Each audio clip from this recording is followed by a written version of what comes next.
Celestial blessings, this is Helen Demetriou, and today I'm going to talk about the Mother Maiden crone, or the Maiden Mother crone, however you want to say it. And basically I believe that the goddess has archetypes, that she can come in all forms, such as the maiden, the mother and the crone. If you don't believe that, that's fine, but you'll understand my point in a minute. Now, I believe that each of us was born with a certain aspect to us, and as we grow, we change through those aspects. Like, for example, I knew that I was always a mother type. Even before I had children, even when I was 13, 10, I was a motherly type archetype. And I always felt the need to protect other people. I always felt the need to mother other people, look after people. And I was having a conversation with a very beautiful person. I won't mention her name just in case she doesn't want me to. And we was talking about how, you know, even if you've never been a mother in this lifetime, it doesn't mean that you can't be the mother. You know, it doesn't mean that just because maybe you can't have children, or you don't want to have children, or it's not possible for you to have children, it doesn't mean that you can never be that mother aspect. Because I truly believe that, you know, through our lives we've all become the different aspects. Sometimes these aspects can just occur to us at any time. They can occur within the same week. Like, you could be a mother, a mother aspect, or let's say the maiden, and something happens during that week that you have to behave like the crone.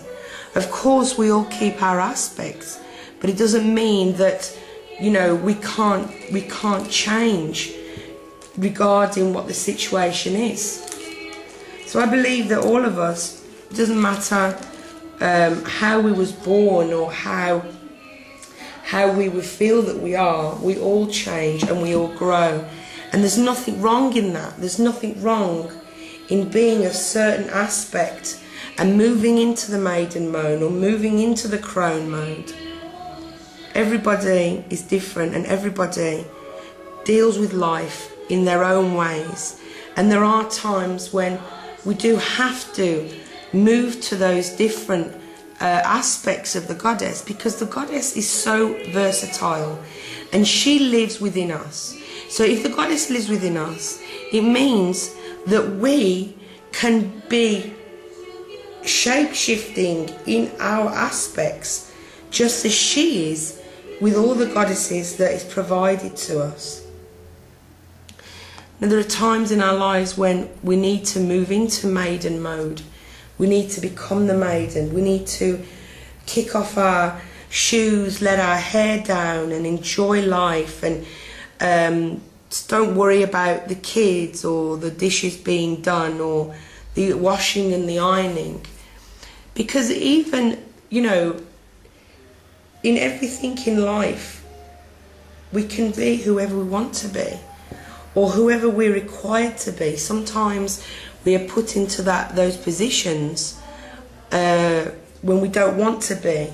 We may have things in our lives, like serious times in our lives where we are forced to become the crone. Instances, times in our lives where we don't have the choice of what we are. We just simply become that aspect, and we may be that aspect for years and years and years. But just because you are 60 years old, it doesn't mean that you cannot be the maiden. Just because you are 15, it doesn't mean there's not going to be a time in your life when you have to be the crone. You see, we need to pull on these aspects of the goddess to get through life. You know, there are many instances in my life where I've had to be the crone. It doesn't mean that I like it. But it is times when I've had to be the crone, to face what I'm doing in life, to face the situation that I'm in at the time. And it's not a case, I suppose, of whether we like it or not. And it's not even a case of knowing that that is the aspect that we are in at that point in time. You may not even know that at that point in time you are indeed the crone, or you are indeed the mother. I agree that there are some maidens that do not have the motherly archetype about them at all, and there's nothing wrong with that. You know, you don't have to be a certain way. You don't have to go from being a maiden or a crone or the mother aspect. It's completely up to you and how you adapt in situations. Now, I'm a great follower of the, let's say a great believer. I don't want to say I'm a great follower. I'm not saying I'm the best follower in the world. But I truly follow the goddess in all of her aspects. And it was very difficult for me to accept the dark side of the goddess. It was very difficult for me to accept the shadow aspect of the goddess, because the reason why it was so difficult was because I couldn't accept the dark side of me. I couldn't accept my shadow self. And that's the key, you see. When we can't accept something, it's because it's something within us that we can't accept, because the goddess is within us and all of her aspects are within us, and we have to embrace those aspects, because when we embrace those aspects in ourselves, we are able to grasp those aspects and accept those aspects in others. We're able to accept them in others, accept them in ourselves, and to fully embrace all of the aspects of the goddess, all of the things of goddess, because none of us want to accept anger. We don't want to accept that we may have anger, or we have the ability to hurt. But you have to understand that just as we have the ability to bring life, we also have to have the ability to bring death. And when I mean by bring death to certain things in our lives. You know, bring death to instances or situations that are no longer serving us. Let me just look at the time. Okay, it's not too bad. We should be, you know, we have to accept the dark side of who we are. We have to accept the things that we hide from other people. The times when we lose our temper and scream and shout and pull our hair out and smash things and throw things. Those are all part of us. Those are all part of who we are, and we cannot deny it. It's not, I don't recommend that we deny the truth of who we are. I don't recommend that we deny that we have this anger. If we shouldn't have anger, then we wouldn't have it. We wouldn't be capable of being angry, because every emotion serves a purpose.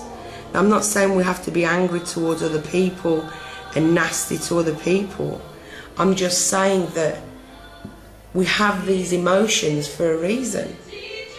We have these emotions to be used for the right situations.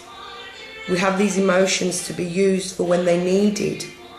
We have the emotions to love, the ability to love. We have the ability to be angry.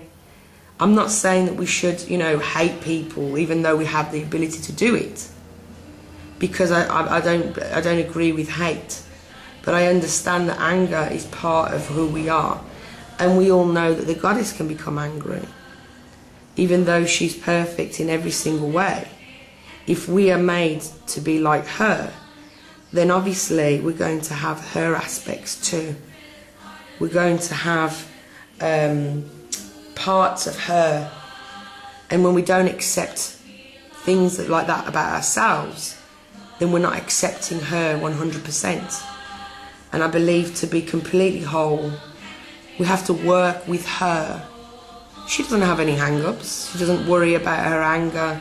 She doesn't think, oh, I'm a bad goddess because I'm angry. I'm angry to people and I'm not good to people. Okay, I believe we should all be good to people. We should all try to help people, to support people, especially those who are in times of weakness. All of us should help. All of us should be available to people that are in need and be understanding and be compassionate to these people. You know, give our love to those people. I think that's a really important part. Because if you're in situations, and what would the goddess do? Would she turn people away if they come to her for help? No, she would help them because that is who she is, you know, that is part of who she is. So my message is, embrace all that you are, and when you embrace the goddess fully into your life, you are able to accept the shadow sides of yourself. You are able to accept all of the good things of yourself into your life. It's a shame to believe that we can't be certain things. We can be anything we want to, and we can be those things by having trust and faith in the goddess, the belief that we are made in her image, we are made to love like her, to have the compassions that she does, to have the emotions that she does, and above all, to love people. Because if you asked her, what is your message to me? What can you tell me that I can do to be more like you? And she would tell you, love. Love other people. Love yourself. And accept all that you are. Because all that you are is all that I am, and I live within you. So when you turn yourself away and you don't accept yourself, you're not loving her, because she created us. She gave us the ability to love. She gave us the ability to be compassionate. And she gave us the ability to be versatile in who we are, and not think that we have to stick to a rigid frame of being a certain way for the rest of our lives. Nobody's like that. That is why a lot of us, we may follow a certain goddess, and then a few years later we're attracted to another goddess. That is because we have to grow, and we need to explore another side of the goddess, which is another side of us. You see, we're attracted to goddesses that have got the same characteristics as us, the same archetypes as we have. And this is why we need to not worry about if we change who we follow, because we're growing. We can't always stay the same. And so here is the lady in all of her glory.